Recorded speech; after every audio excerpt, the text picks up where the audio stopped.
Hello, everyone.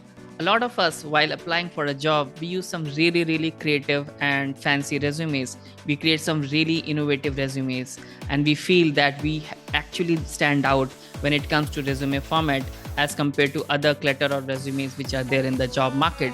But in spite of using such fancy resumes, in spite of using such innovatively designed resumes, we still don't hear back from recruiters. We still don't get any responses on the jobs which we apply.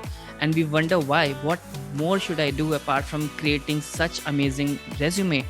And just to give you an example, the kind of resume I'm talking about here, if you see, one of such resume format, this resume format looks really fancy.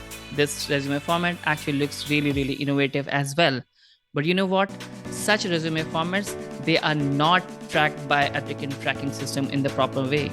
Most of the applicant tracking system, they are not able to scan and detect such graphically formatted resumes. And that is the reason a lot of times while you apply for a job, ATS fails to scan your resume properly. ATS fails to detect the different experience level and expertise level which you have mentioned on your resume because of the formatting.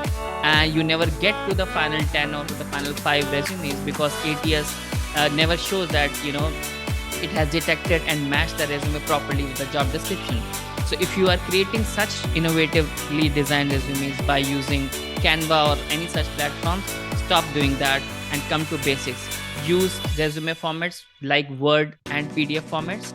These are really tracked pretty well by ATS, and they are really detected pretty well in terms of the sequential flow of information. And if you ask me, even between PDF and Word, I would suggest Word. Word document, a plain text really goes really well when it comes to applicant tracking system. So coming to basics will really give you much more better responses while applying for a job. Thank you.